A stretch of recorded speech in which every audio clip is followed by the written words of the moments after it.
Bonjour mes chers compatriotes, je fais cette vidéo pour expliquer un peu la démarche de la caravane des voix des diasporas. Vous avez entendu parler de cette caravane qui fait le tour du monde un peu pour aller rencontrer la communauté congolaise, là où il y a une forte concentration des Congolais. Et vous m'avez vu, moi, en tant que maman diaspora, sur le terrain, accompagnée du média Ziana TV, la chaîne au cœur des diasporas. Vous pouvez aller voir sur Ziana TV et prendre connaissance de cette caravane qui est déjà allée au Sénégal, ensuite le Maroc, un petit détour vers la Suisse. Donc vous voyez un peu en gros la vision de cette caravane. Un projet qui est porté par l'association Diaspora Congo-Brazzaville, dont je suis présidente. Cette association qui existe pour la communauté depuis 2012. Cette association a fait des preuves par rapport aux événements du 4 mars et puis par rapport à d'autres sujets d'actualité concernant le Congo. Vous m'avez vu monter au créneau justement pour faire entendre ma voix sur certaines situations. Bref, je reviens à la caravane des voix des diasporas qui continue sa route et nous espérons qu'une organisation structurée de la diaspora congolaise verra le jour, car nous souhaitons que la voix de la diaspora soit représentative dans un organe afin qu'une prise en charge optimale et d'une gestion efficiente des compatriotes congolais résidant à l'étranger soit portée par tous les Congolais. En 2 voyages effectués en Afrique, en citant le Sénégal, le Maroc, il en sort constamment qu'il nous faut voir certaines initiatives. Organiser des semaines de réussite de la diaspora, pour ne citer que ces actions qui visent à promouvoir une véritable stratégie de mobilisation des compétences et des ressources de la diaspora en vue de sa participation effective au relèvement du défi de développement économique et social de notre pays. Alors, la création de cet organe des Congolais de l'extérieur doit voir le jour. Cela peut être un organe consultatif, non partisan.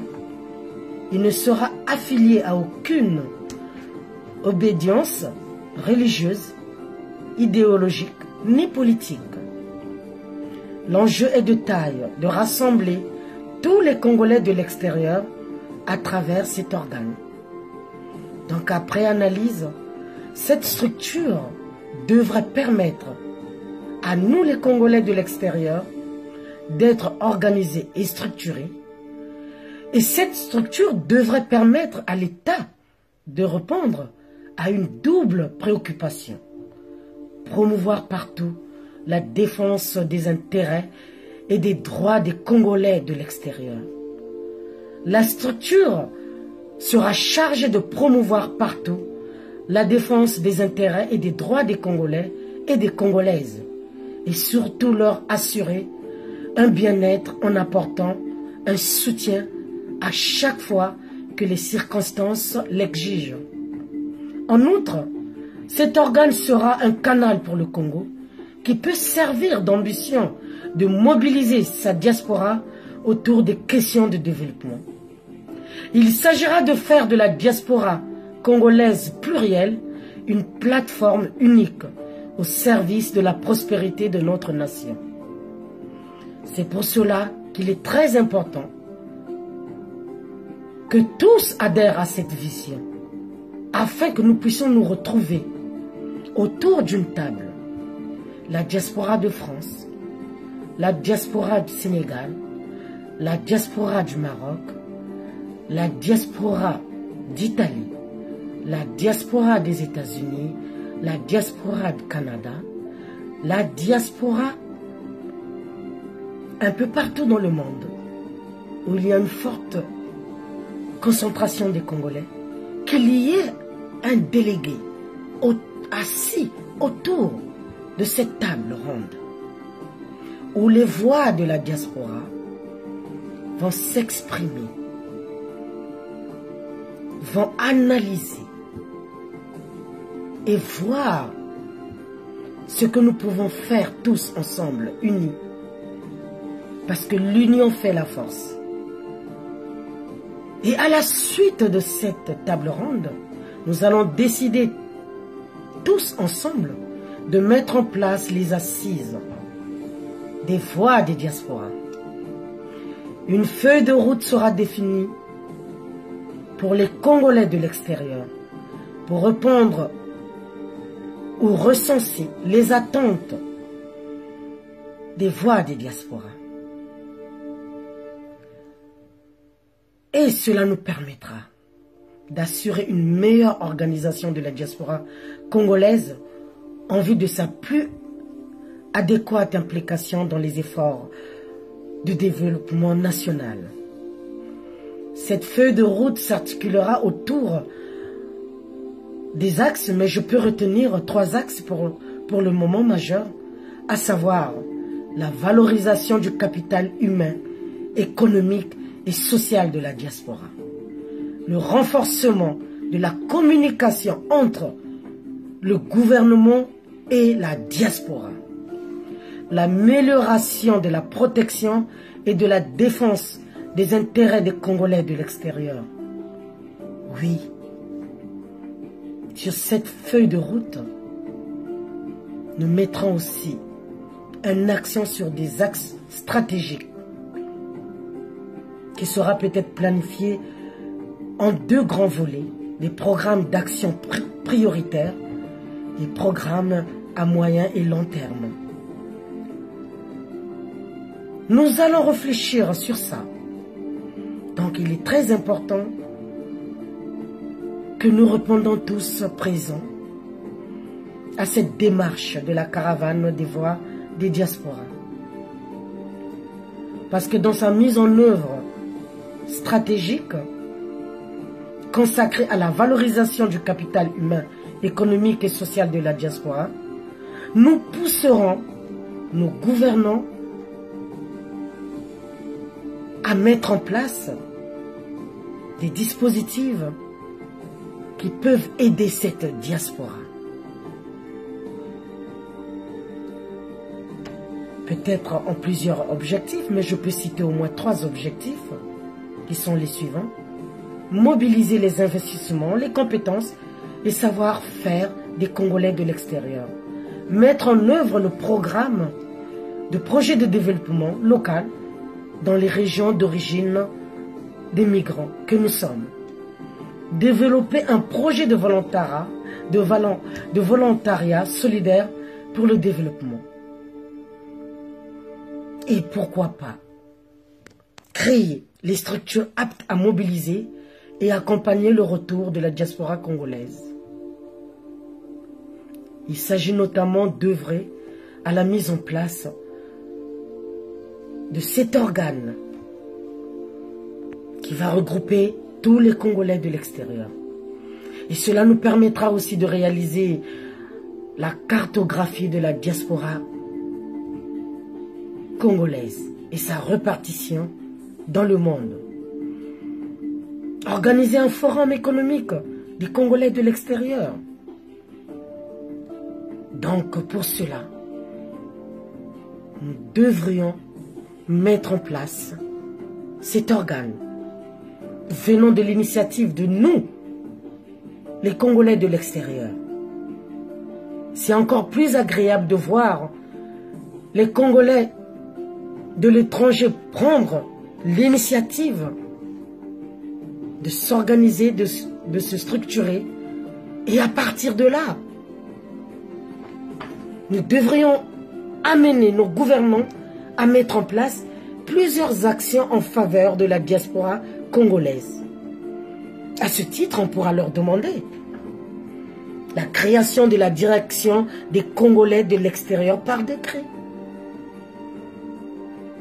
La création peut-être du Haut Commissariat aux rapatriés et à l'action humanitaire. L'élaboration et la mise en œuvre du programme Diaspora portant notamment sur le recours aux compétences de la diaspora. La création d'un comité interministériel chargé de la coordination et du suivi des activités de migration et de développement. La mise en place d'une cellule diaspora chargée d'accompagner les Congolais de l'extérieur porteurs de projets dans leur mise en œuvre. La désignation de points focaux chargés de la diaspora dans les missions diplomatiques et consulaires du Congo. Des tournées et de rencontres avec la diaspora. L'organisation des grandes assises de la diaspora. Et puis nous savons que nous rencontrons aussi des problèmes dans l'exemption de visa pour les Congolais de l'extérieur détenteurs d'une double nationalité. Oui, nous devrions être organisés et structurés pour qu'on y arrive à ce niveau. Sur un autre registre, nous pouvons attirer l'attention du gouvernement qu'il accorde une importance de choix à la diaspora congolaise dans la perspective de la contribution de tous les Congolais et de toutes les Congolaises à la construction nationale. En l'occurrence, pour la mise en œuvre du plan national de développement, PND, qui existe. Malheureusement, la diaspora ne participe pas à ce programme. Et c'est à nous d'aller vers eux, en étant structurés, organisés. C'est à nous d'aller vers le gouvernement afin de les inciter à nous associer dans une organisation des actions de sensibilisation des Congolais de l'extérieur sur une vision notamment d'un forum économique des Congolais de l'extérieur. Alors, j'invite tous mes compatriotes congolais de la diaspora à adhérer à cette vision de la voix des Congolais de la diaspora. Cette fameuse caravane qui fait le tour du monde.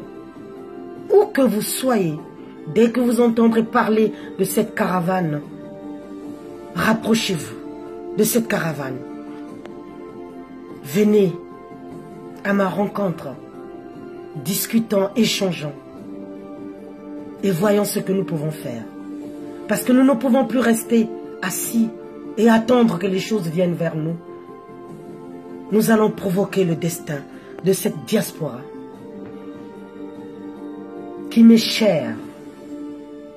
Cette diaspora qui se cherche. Cette diaspora qui prend position pour l'injustice sociale, pour tout ce que nous vivons au pays. Mais portons le message de la construction, le message du dialogue, le message qui veut que nous nous retrouvions et que nous parlions des problématiques de cette diaspora et porter sa voix au niveau des institutions nationales et internationales. En tout cas, vous pouvez compter sur moi. Je suis dévoué à cette communauté. Cela fait des années. Mais je ne me fatiguerai pas de vous dire, fédérons pour que nous soyons une voix représentative. pour que nous soyons une voix qui porte l'intérêt collectif et non les intérêts personnels qui nous nuisent d'ailleurs. Alors nous devrions affranchir une autre étape, l'étape qui appelle les voix de la diaspora à se retrouver et à décider tous ensemble pour l'avenir de cette diaspora en direction de nos pays d'accueil et en direction de notre Congo. C'était Maman Diaspora. Mamani Maman quoi. Cette femme qui se lève pour faire appel à vous. Pour faire appel à toute la diaspora congolaise. Pour faire appel à nos gouvernants de regarder autrement cette voix qui représente la 13e région, pour dire 13e département du Congo, excellent à l'extérieur du Congo, où nous avons des écrivains, des ingénieurs, des médecins, tout type de profil. Aujourd'hui, le Congo a plus que besoin de sa diaspora. Et nous devrions mettre nos égos derrière nous pour que nous avancions vers un Congo prospère. Et je compte sur vous. Je compte beaucoup sur vous. Maman Diaspora. À bientôt.